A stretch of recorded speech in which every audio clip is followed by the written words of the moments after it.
All right. Hello, everyone. Welcome back to my study session as I prepare for the last September 2025 exam.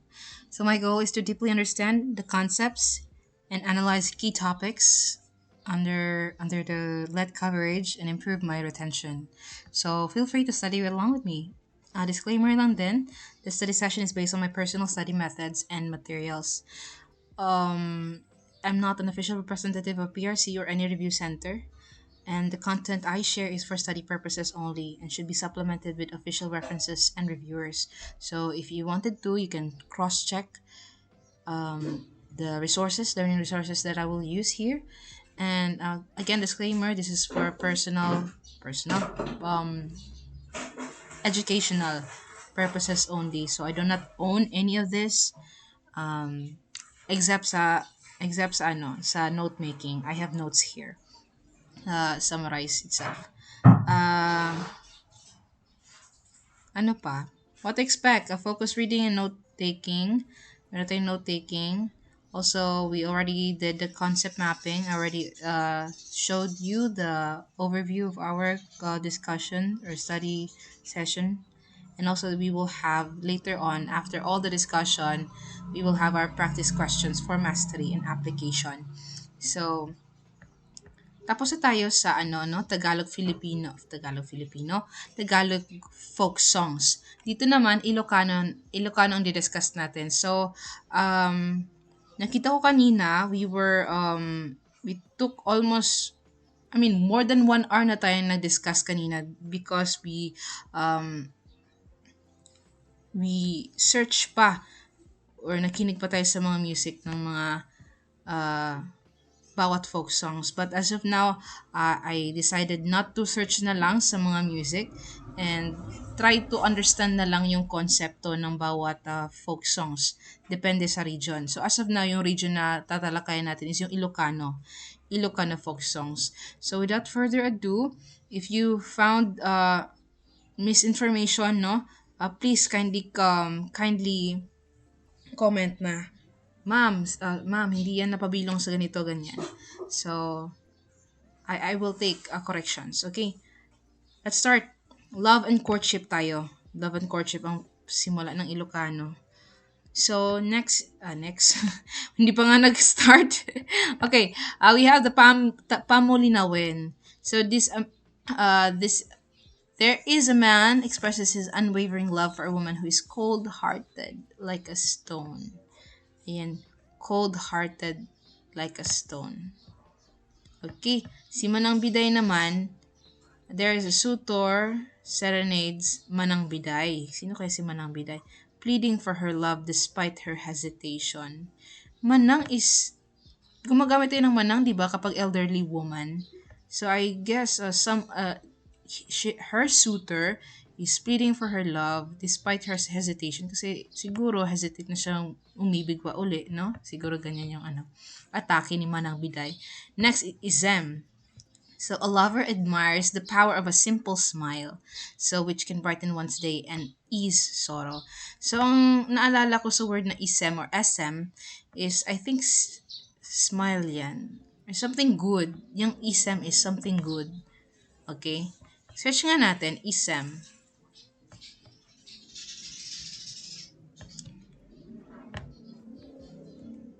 Ilocano, no? Ilocano tayo na. Isem is an Ilocano word.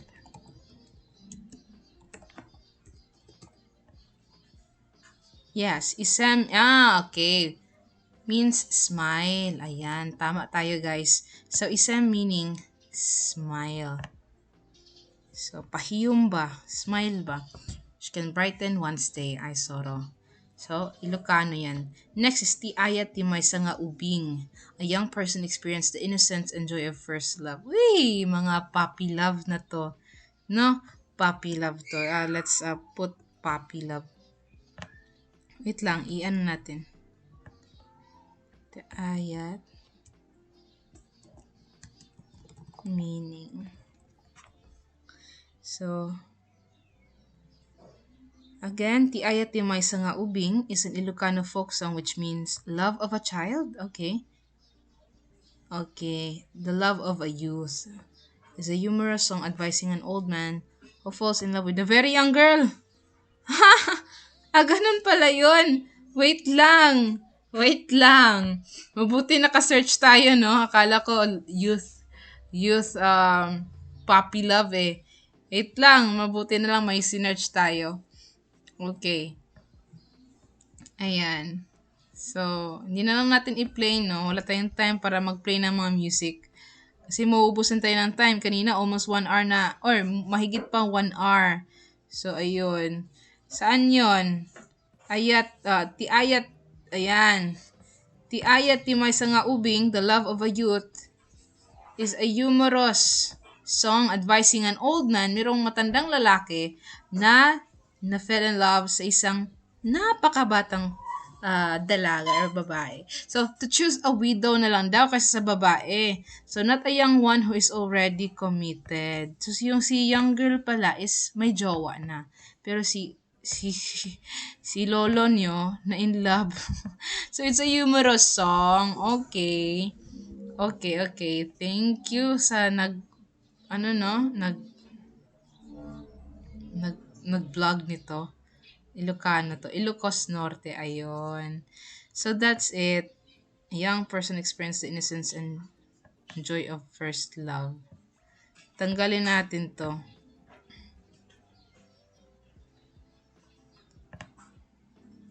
Old man. Okay. Mabuti na lang nag-research tayo. Okay, ayan. Next. No duwadempay. A lover pleads for reassurance, fearing that their partner's love may not be true. Uy! Bakit? Bakit ka nagda-doubt, auntie? 'Di ba? Bakit ka nagda-doubt? You should trust, 'di ba? Kung may yan. Ayan. Ito. Ito na lang. So, Ilocano to, no duwadempay. Duaduem. So, it's a serenade in a Ilocano song, meaning if you still doubt, okay, in a traditional song, asking to say yes from someone you love. Old Filipino courtship. Okay. No duwa-duwan paylaing tipeges ni ayat nalawag nala unya ng ulpit mong karanggas. So, serenade song pa rin to siya guys. Serenade song na ibig sabihin no duwan pay, ibig sabihin if you still doubt. So, there's a suitor or a lover pleads for not pleads, for reassurance feeling that their partner's love may not be true. So, itong partner, for example, babae. Babae sabi niya, nag-aasi babae ng reassurance na siya lang. Itong kinanta ni Guy. If you still doubt, kung nagdududa ka pa rin sa pagmamahal ko, yan. Nasa konteksto na ng kanta. Yung assurance ng partner niya.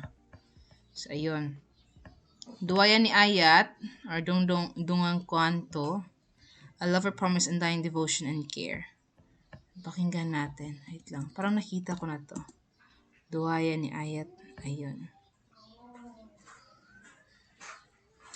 Ang dami, no?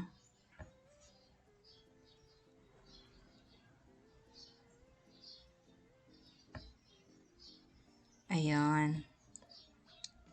This is an Ilocano wedding song. Oh, and pwede din siyang lalabay. So, ano bang konteksto ng kantang to? Bakit nagagamit siya sa pangkasal? Expresses a man's tender loving care for his lady love to be careful in changing her mind and choosing another man. Ha? Choosing another man? Oh, okay.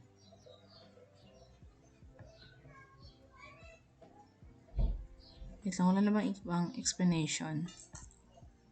Sabi dito ang kantang ito nag-express ng man tender's loving care para sa kanyang minamahal na babae to be careful in changing her mind and choosing another man. Ano to? Naghihiwalay ba sila? Pero it's a ano ha? It's a wedding song. Okay. A lover promises undying devotion and care. Duwaya ni Ayat. Okay. Sa Guday, it's still an Ilocano. Someone treasures their beloved, comparing them to a priceless gift. Sa Guday means precious gift. Someone treasures their beloved, comparing them. So, bale yung iniibig nila, hinahalin tulad nila, o metaphor pa rin, no? Bilang isang precious gift sa Guday. No, si Akti Agayat, a devoted love express unconditional love despite challenges. Okay. Ang dami nilang kanta for love. Grabe mga lover boy and lover girl para itong mga Ilocano. Maghanap nga tayo ng Ilocano. Charot lang. Okay. Choose natin. Ito.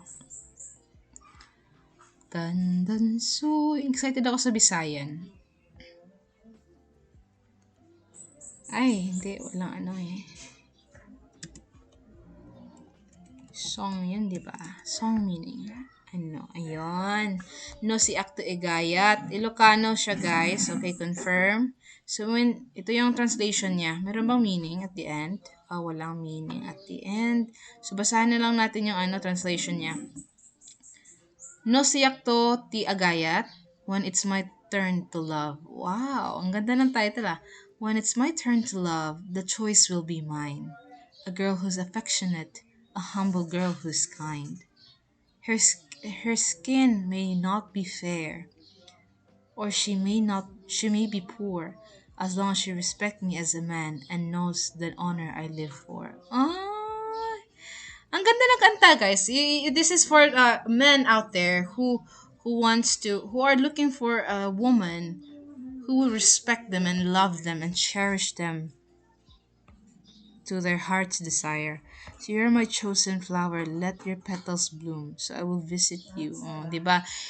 Parang hinahalin tulad na naman, parang metaphor na naman na ang mga lalaki is parang bubuyog or tutube or di kaya butterfly, and then yung mga babae is mga flower. So I will visit you at the branch that is your home. Don't hate me because I'm poor, but please understand, for I will offer you my complete self, yung pagiging totoo, o yung ako, yung buo, to be your slave at your command. Ay, wow, grabe.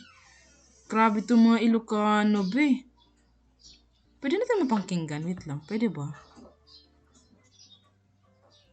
Be, dapat matik na, no?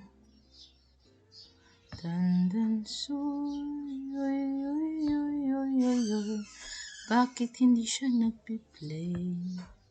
Hindi siya nagpi-play. Gusto ko sana mapakinggan eh. This is very interesting. Okay, I like this one. Can you, okay, highlight ko yan. So, unconditional love despite challenges. So, ayun. Do you have another meaning that can explain what this is all about? Wala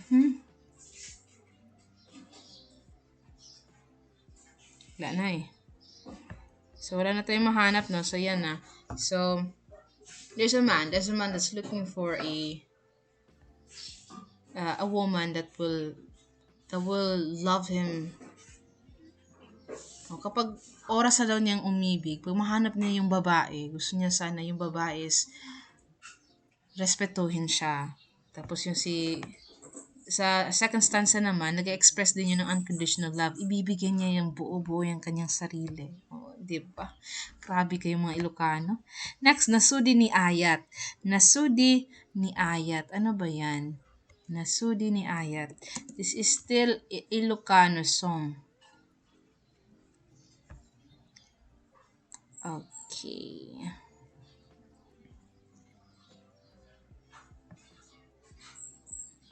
Ayun si Manang Biday, oh.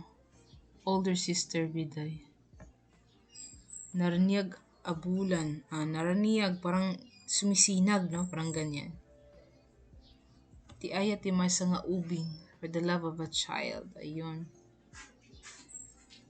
Andito yung mga Ilocano songs, oh. So, paunahin muna natin yung ano.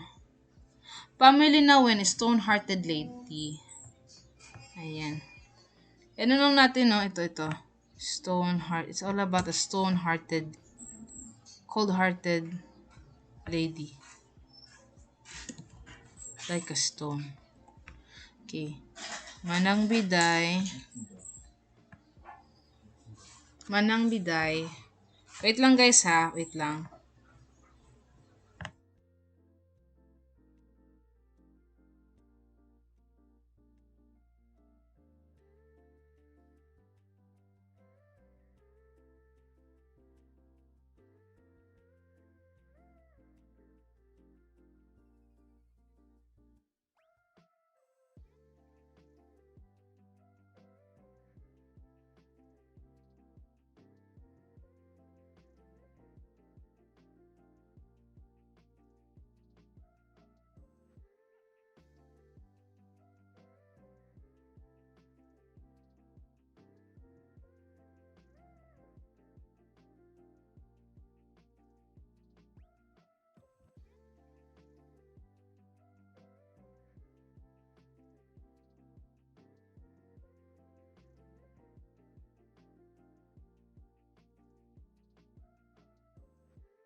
Sorry about that guys. To that interruption kasi nakisuyo akong bumili ng pang lunch. Anyway, so Pamilinawen is a stone-hearted lady. Okay, si Manang Biday, si Manang. Ayan, Manang Biday. Isem is smile. Ti ayat ti may nga ubing. Humorous song advising an old man who falls in love with a very young girl to choose a widow. Ano yung nuwa-duwa dempay? Reassurance, di ba? Reassurance. Ito na lang. I-keep short natin. Reassurance. Duwaya ni Ayat. Ito yung, ano yung duwaya ni Ayat? Duwaya ni Ayat. Meron ba dito? Duwaya, ayun. Lullaby of love. I will love you. Grabe naman kayong mga Ilocano. So, dungdong at kanto unay-unay. Lullaby of love. I will love you. Daoy. Sa title pa lang, alam mo na yung meaning. A lover promise undying. I will love you. Promise, di ba? Promise yan eh. Saan all pinamis? So, it's a lullaby of love. I will love you. Grabe. Yan siguro ang ibig sabihin. Lullaby of love. Duwaya ni Ayat. Dungan kanto. I will love you siguro yan.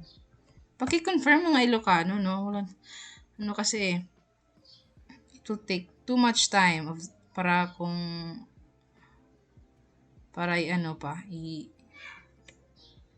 one by one pa natin. Sige, next, saguday. Saguday, meron bang saguday dito eh? Wow. Hala, naka-green siya. Anong ibig sabihin kapag green? Less common. Okay. So, kapag less common, saguday, ayan. Saguday, precious gift. Ayan. Hinahalin tulad niya ang kanyang someone bilang isang gift. Gift siguro. Okay, ayan. Wait lang guys i-insert ko muna to. Insert link para kapag mabigay ko na to sa inyo, one day is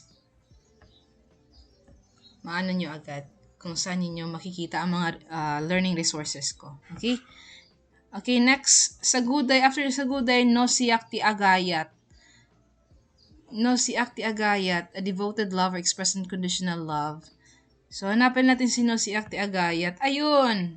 No, si Akti Agayat, if I were the one to love. Uy. Kung, ito ba yung pinag-usapan natin kanina lang? Na kapag mahanap din yung ano niya, the one niya, gusto niya ganito, ganyan. Ay, bakit ganito? If I were the one to love, gusto ko yung babaeng ire-respeto ako. Ganun. Yun ba yun? No, Axia, te agayak. Gayat.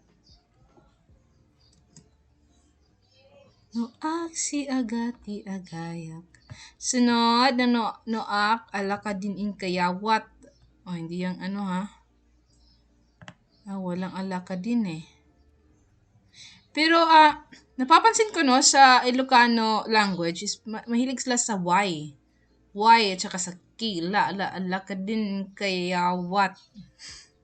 Please give. It's yawat is pangalawat. Ganun ba? Is something you give something? Ano ba yan? Yan. Dungaw, dirge, derge. Pakada is farewell. Panagpakada.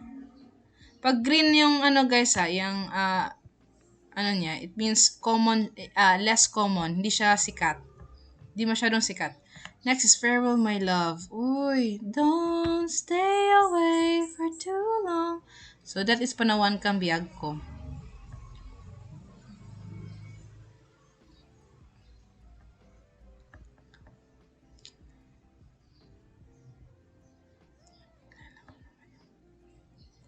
So, ang dami.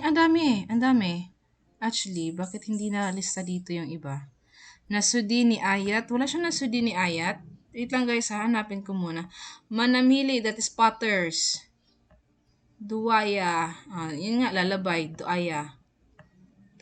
Ayun, nasudi ni Ayat. Love is grand.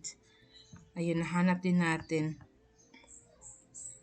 True love is pure and cannot be influenced by wealth or power.